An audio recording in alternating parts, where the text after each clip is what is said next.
এই ভিডিওতে আমি আলোচনা করতে যাচ্ছি সমস্ত প্রকারের ভার্ব নিয়ে। প্রথমে লেখা আছে স্ট্যাটিক ভার্ব এবং ডাইনামিক ভার্ব, দ্বিতীয় নম্বরে কি অক্সিলারি ভার্ব এবং লেক্সিক্যাল ভার্ব। আমরা সবাই জানি যে লেক্সিক্যাল ভার্ব হচ্ছে মেন ভার্বকে লেক্সিক্যাল ভার্ব বলা হয়। 3 নম্বর finite verb and non finite verb, 4 নম্বর ট্রানজিটিভ অ্যান্ড ইনট্রানজিটিভ ভার্ব এবং শেষে আছে রেগুলার অ্যান্ড ইরেগুলার ভার্ব। আমরা যদি সম্পূর্ণ ভার্ব সম্পর্কে আমাদের সঠিক ধারণা থাকে, ভার্ব নিয়ে আমাদের আর কোনো প্রবলেম হবে না আমি আশা করি। তো চলুন আমরা সমস্ত প্রকার ভার্ব নিয়ে এই ভিডিওতে আলোচনা করি। এবার আমাদেরকে জানতে হবে যে ভার্ব জিনিসটা কি। আমরা সবাই জানি ভার্ব মানে হচ্ছে যে ওয়ার্ডটা কাজ বোঝায়। এক কথায় যে ওয়ার্ড কাজ বোঝায় সেটাই তো ভার্ব, আমরা এটাই জানি। তো আমরা সংজ্ঞায় দেখেছি যে a verb is a word which shows an action, state or position called the verb, তাই তো? তাহলে এখানে কয়েকটা জিনিস আপনাকে মনে রাখতে হবে যে সেন্টেন্সে অ্যাকশন বোঝাবে, অ্যাকশন মানে হচ্ছে কাজ বোঝাবে, স্টেট হচ্ছে অবস্থা এবং পজিশন অধিকার। এই তিনটে জিনিস ভার্ব সবসময় শো করবে। আমরা কি বললাম? তাহলে ভার্ব হচ্ছে একটি কি এমন একটি ওয়ার্ড যে ওয়ার্ড একটি বাক্যে স্টেট, অ্যাকশন অথবা পজিশন যদি বোঝায় তাহলেই তাকে ভার্ব বলা হয়। তাহলে পৃথিবীর কোনো ওয়ার্ড যদি কাজ বোঝায় সেটাই হচ্ছে ভার্ব। আশা করি আমি বোঝাতে পেরেছি। অ্যাকশন, তাহলে অ্যাকশন হচ্ছে কি কাজ, আর স্টেট মানে কি মনে রাখবেন? স্থিতি বলবে, স্থিতি অথবা অবস্থা বোঝাবে। আর 3 নম্বর কি আছে? পজিশন,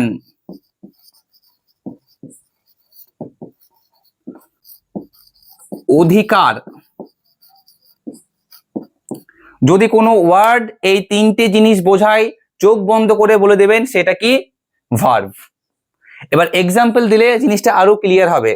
তাহলে আমি বোঝাতে পারলাম, তাহলে ভার্ব মানে হচ্ছে কোনো কাজ, কোনো ওয়ার্ড কাজ বোঝাবে, সেটা কি ইংরেজিতে অ্যাকশন, স্টেট অ্যান্ড পজিশন, এই তিনটে জিনিসকে বোঝাবে। কোনো ওয়ার্ড যদি তিনটে জিনিসকে বোঝায় সেটাই হয়ে যাবে ভার্ব।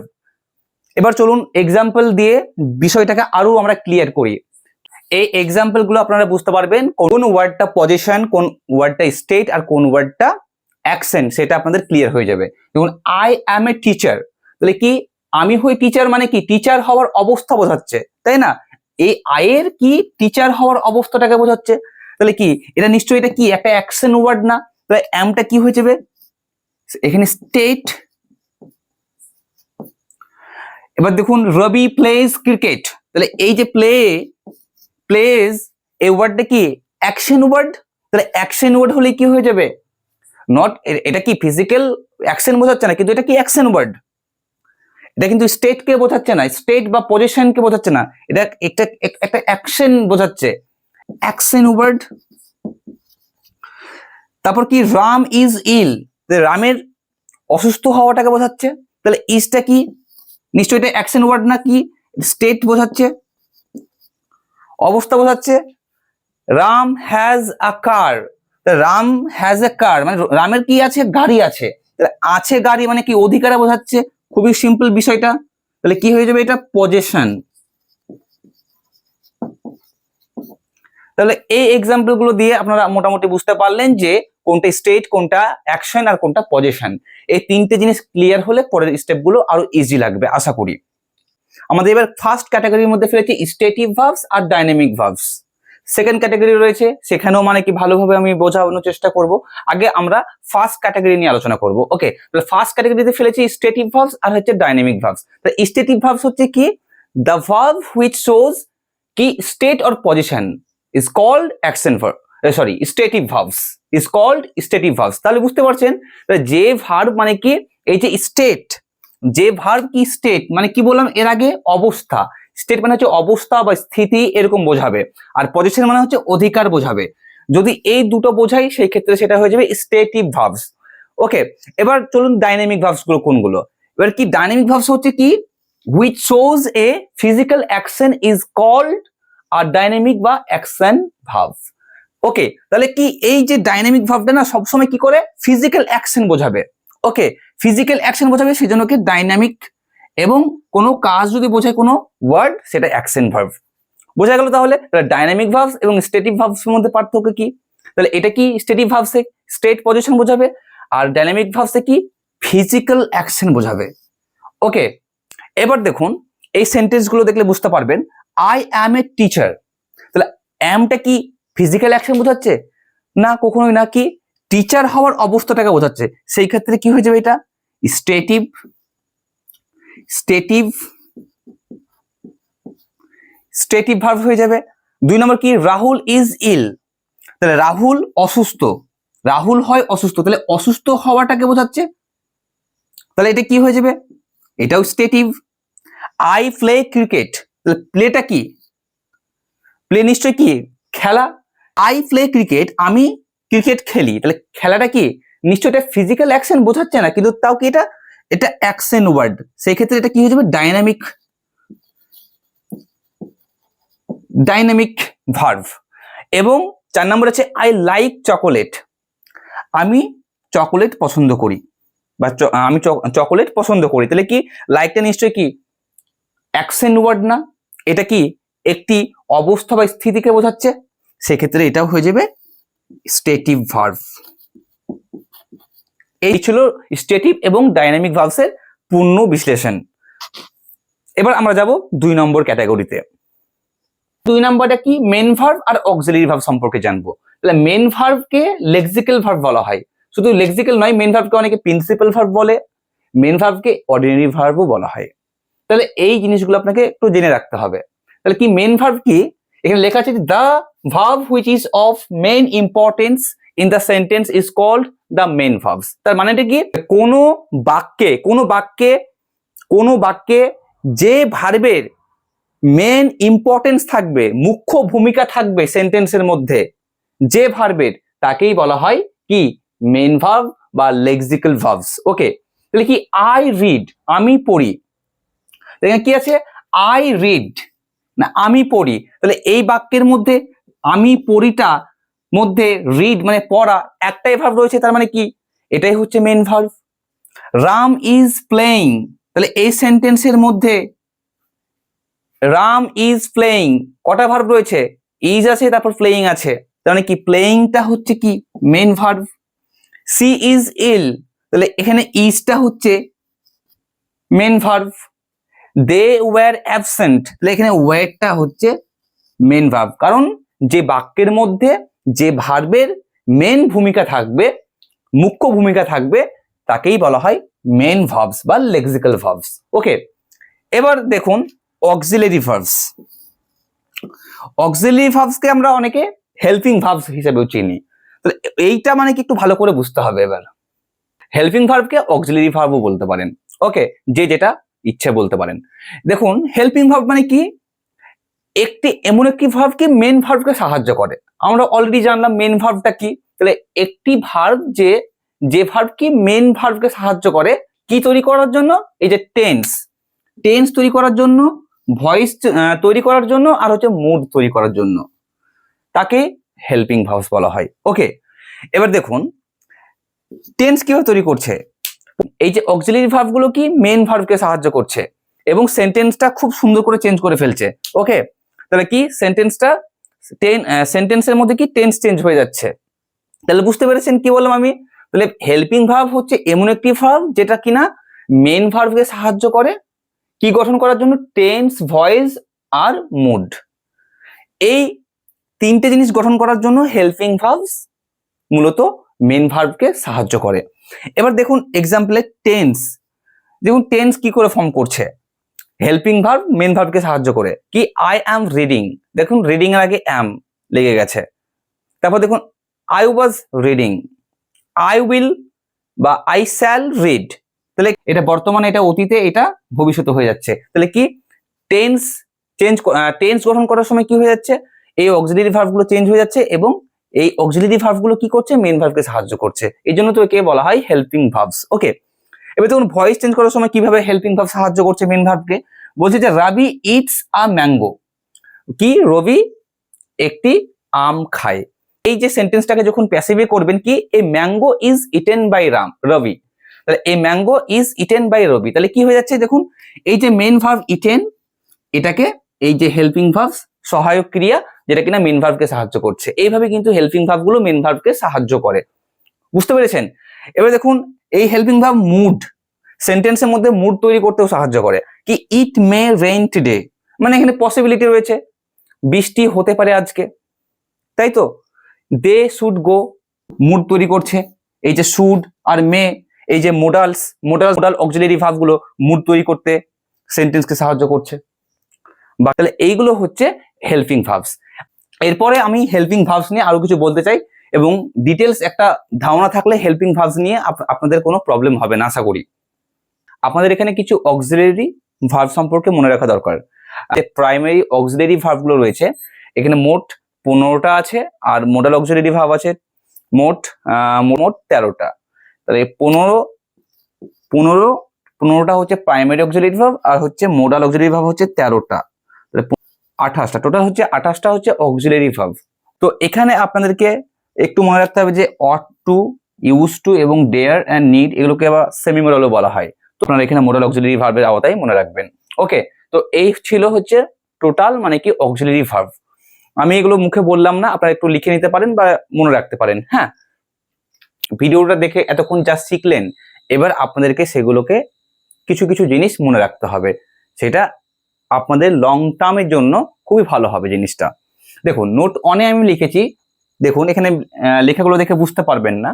ধরুন কোনো বাক্যে একটি মেন ভার্ব আছে, ধরুন কোনো বাক্যে একটি ভার্ব আছে, ঠিক আছে, কোনো সেন্টেন্সে একটা মাত্রই ভার্ব আছে। দেখুন she is ill, I have a car, তাহলে এখানে কি ইজ এবং হ্যাভ একটাই ভার্ব আছে। যদি একটাই ভার্ব থাকে কোনো বাক্যে, তাহলে সেটাই হবে মেন ভার্ব। ওকে, সেটাই হবে মেন ভার্ব। ওকে, এবার দ্বিতীয়ত হচ্ছে নোট কি, ধরুন কোনো বাক্যে দুইয়ের বেশি ভার্ব আছে, ঠিক আছে, কোনো বাক্যে দুইয়ের বেশি ভার্ব আছে, তাহলে সেই ক্ষেত্রে যেটি হচ্ছে সব থেকে শেষের ভার্ব সেটাই হচ্ছে মেন ভার্ব। দেখুন আই অ্যাম রিডিং এ বুক, তাহলে সব থেকে শেষের ভার্ব দেখুন অ্যাম প্রথমে, তারপর লাস্টে আছে রিডিং, তাহলে কোনো বাক্যে দুইয়ের বেশি যদি ভার্ব থাকে তাহলে সেটা হবে যে লাস্টে থাকবে সেটাই হচ্ছে main verb. Okay, it has been raining since morning, তাহলে এখানে কতগুলো ভার্ব আছে, তিনটে দেখুন ভার্ব আছে, হ্যাজ বিন রেইনিং, তাহলে কি লাস্টে কি আছে রেইনিং, তাহলে এই সেন্টেন্সে এটাই হচ্ছে মেন ভার্ব। আর নোট 3তে আমি লিখেছি যে কখনো মোডাল ভার্ব মেন ভার্ব হিসেবে প্রয়োগ করা হয় না, এটা মনে রাখবেন। মোডাল ভার্ব সবসময় অক্সিলারি ভার্ব হিসেবে প্রয়োগ করা হয়, কখনো মেন ভার্ব হিসেবে প্রয়োগ করা হয় না। এই ছিল 3 রুলস। ওকে, আমি মেন ভার্বের টাইপস গুলো বলছি। ক্যাটাগরি 1 এ রেখেছি finite verbs, non finite verbs. Category 2 এ রেখেছি ট্রানজিটিভ, ইনট্রানজিটিভ, আর ক্যাটাগরি 3 তে রেগুলার আর ইরেগুলার। তো আপনাকে জানতে হবে প্রথম ক্যাটাগরি 1 এর ফাইনাইট ভার্বস। তাহলে ফাইনাইট ভার্বস মুখস্থ করার কোনো প্রয়োজন নেই, একবার বুঝে নিলে। ফাইনাইট ভার্বস হচ্ছে যে ভার্ব তার ফর্মটা পরিবর্তন করতে পারে টেন্স অনুযায়ী বা সাবজেক্টের নাম্বার অনুযায়ী অথবা পার্সন অনুযায়ী। ওকে, কি কি বললাম, তাহলে এখানে দেখুন, তাহলে ফাইনাইট ভার্ব মানে বললাম যে টেন্স অনুযায়ী, সাবজেক্টের নাম্বার অনুযায়ী এবং পার্সন অনুযায়ী যখন সেই ভার্বটা চেঞ্জ হয়ে যায় সেটাই হয়ে যাবে ফাইনাইট ভার্ব। ওকে, তো এখানে আই প্লে ক্রিকেট, দেখুন এখানে প্লে কি, আমি যদি এই যে সাবজেক্ট চেঞ্জ করে দিই, আয়ের বদলে আমি হি করে দিই, তাহলে কি হয়ে যাচ্ছে হি প্লেজ ক্রিকেট। আমি যদি টেন্স পরিবর্তন করে দিই তাহলে কি হবে হি প্লেড ক্রিকেট। বুঝতে পেরেছেন? তাহলে কি এ টেন্স অনুযায়ী এবং সাবজেক্ট অনুযায়ী তার মানে কি ভার্বের রূপটা পরিবর্তন হচ্ছে, সেই জন্য এটাকে বলা হয় ফাইনাইট ভার্ব। ওকে, তাহলে ফাইনাইট ভার্ব ডিপেন্ড অন কি টেন্সের উপর এবং সাবজেক্টের উপর। ওকে, এবার আমরা দেখব যে নন ফাইনাইট ভার্ব কোনগুলো। এই নন ফাইনাইট ভার্ব কিন্তু একটি অমান্য ছেলে। কেন বলছি আমি, মান্য করে না কাউকে, কাউকে বলতে কি, এ যেমন কি টেন্সকে এবং সাবজেক্টকে মেনে চলছিল, টেন্স অনুযায়ী সাবজেক্ট অনুযায়ী এ কাজ করছিল ভার্বটা, তার রূপ পরিবর্তন করছিল ভার্বটা। এই নন ফাইনাইটে কিন্তু সাবজেক্ট এবং টেন্সকে ফলোই করে না, টেন্স এবং সাবজেক্টকে সে পাত্তা দেয় না, তার অনুযায়ী সে নিজের ফর্মকে চেঞ্জ করে না। ওকে, সেজন্য কি নন ফাইনাইট ভার্ব বলা হয়। দেখুন এখানে এই যে আই ওয়ান্ট টু প্লে, আমি এখানে কি আই ওয়ান্ট টু প্লে, তাহলে এটা কি টু এর পর ভি অন ভার্বের 1 নম্বর ফর্ম। এবার দেখুন আমি সাবজেক্টটা চেঞ্জ করলাম, আয়ের বদলে হি করলাম, তাহলে he wants to play, change হয়েছে, টু প্লে বসে গেছে, V plus to plus V one. আমি এবার কি টেন্স চেঞ্জ করলাম, ওয়ান্টেড, ওয়ান্টস ছিল বা ওয়ান্ট ছিল প্রেজেন্টে ছিল, এবার পাস্ট করলাম, হি ওয়ান্টেড টু প্লে। এই টু প্লে কি চেঞ্জ হয়েছে, একই রকম থেকে গেছে, সেই জন্য এগুলোকে বলা হয় নন ফাইনাইট ভার্ব। এই যে টু প্লাস ভি অন থাকলে সেটা কি হয়ে যাবে, ইনফিনিটিভ। ওকে, সেটা কি হয়ে যাবে, ইনফিনিটিভ, সাধারণ। ইনফিনিটিভ হচ্ছে সাধারণ। এবার মানে কি এই যে নন ফাইনাইট ভার্ব যেগুলো কি জিরান্ড এবং পার্টিসিপল এবং ইনফিনিটিভ, এগুলো সবই হচ্ছে নন ফাইনাইট ভার্ব। ওকে, আমি জিরান্ড, পার্টিসিপল এবং ইনফিনিটিভ নিয়ে একটা কমপ্লিট ভিডিও বানাতে চাই, সেখানে আমি পুরো ডিটেলস নিয়ে আলোচনা করব। এখানে জিরান্ড দেখুন কি ওয়াকিং ইজ অ্যান এক্সারসাইজ, তাহলে কি এখানে ভার্বের সঙ্গে আইনজি যুক্ত হয়ে নাউনের মতন কাজ করছে, সেই জন্য এটাকে জিরান্ড বলা হয়। তাহলে walking is an exercise. Participle কি there is a broken table in this room, তাহলে কি এখানে ব্রোকেন, এটা কি পাস্ট পার্টিসিপল হিসেবে আছে এই সেন্টেন্সের মধ্যে। তো আমি এখানে এই যে জিরান্ড, পার্টিসিপল এবং ইনফিনিটিভ এগুলো সবই হচ্ছে নন ফাইনাইট ভার্ব। ওকে, এইটুকু মনে রাখলেই যথেষ্ট নন ফাইনাইট ভার্ব হিসাবে। 2 নম্বর ক্যাটাগরিতে দেখবো ট্রানজিটিভ আর ইনট্রানজিটিভ। এটা সব থেকে সোজা একটি ভার্ব। ওকে, ট্রানজিটিভে লিখেছি যে বাক্যে অবজেক্ট থাকে, আর যে বাক্যে কি ইনট্রানজিটিভে লিখেছি যে বাক্যে অবজেক্ট থাকে না, তাকে ইনট্রানজিটিভ আর এটাকে ট্রানজিটিভ বলা হয়। তো ট্রানজিটিভ মানে অবজেক্ট থাকতে হবে। দেখুন আই ইট রাইস, আমি ভাত খাই, কি খাই, ভার্বকে প্রশ্ন করুন, রাইস খাই, তাহলে অবজেক্ট পেয়ে গেলাম, তাহলে অবজেক্ট থাকলে সেটা হয়ে যাবে ট্রানজিটিভ, মনে থাকবে। রাম ইজ রিডিং এ বুক, তাহলে রিডিংটা হচ্ছে ভার্ব, কি পড়ে, একটি বই পড়ে, তাহলে এটা কি হয়ে যাবে, অবজেক্ট। তাহলে যে বাক্যে অবজেক্ট থাকে সেন্টেন্সে তাকেই বলা হয় ট্রানজিটিভ। এবার 2 নম্বরটা দেখুন, কি অবজেক্ট থাকে না, আই ইট, আমি খাই, কি খাই, আসছে আনসার, আসছে না, অবজেক্ট নাই, তাহলে কি অবজেক্ট নাই, সেই ক্ষেত্রে কি হয়ে যাবে, এটা ইনট্রানজিটিভ হয়ে যাবে। আর দে গো টু স্কুল, তারা স্কুলে যায়, গোয়ের পর এইটা আছে মানে কি অবজেক্ট, নো এটা অবজেক্ট না, এটা কি এটা হচ্ছে কমপ্লিমেন্টস। ওকে, কিছু কিছু ভার্বের পর কোনো অবজেক্ট বসেই না, যেমন কি গোয়ের পর, কামের পর, সিট, স্লিপ, ডাই এটসেট্রা, এই ওয়ার্ডগুলোর পর মানে এই ভার্বগুলোর পর কখনো অবজেক্ট বসে না, সেই জন্য এগুলো কি সবই ইনট্রানজিটিভ ভার্ব। ক্যাটাগরি 3-তে কি রেগুলার আর ইরেগুলার ভার্ব রয়েছে। তাহলে ভি অন মানে হচ্ছে প্রেজেন্ট, পাস্ট পার্টিসিপল। ওকে, তাহলে প্লে, দেখুন প্লেড, তাহলে কি পাস্ট এবং পাস্ট পার্টিসিপল মানে V2 এবং V3 কে, যেসব ভার্ব V2 এবং V3 এর সঙ্গে ইডি যুক্ত লেগে যায়, V2 এ ইডি এবং দেখুন V3 তেও ইডি যুক্ত হয়েছে, লাফড, তাহলে ইডি যুক্ত হয় V2 এবং V3 তে, মানে ইডি যুক্ত করে V2 এবং V3 তৈরি করা হয়, এটাকে বলা হয় রেগুলার, মানে নিয়মিত ভার্ব। ওকে, আর ইরেগুলার মানে কি অনিয়মিত। দেখুন যে ভার্বগুলোতে দেখুন গো মানে প্রেজেন্ট, আর একটা পাস্ট, এটা পাস্ট পার্টিসিপল মানে V2 এবং V3 এর সঙ্গে দেখুন ইডি যুক্ত হয়নি, দেখুন এটা আলাদাভাবে রয়েছে, গো, ওয়েন্ট, গন, ইট, এট, ইটেন, তাহলে এগুলো হয়ে যাবে ইরেগুলার ভার্ব।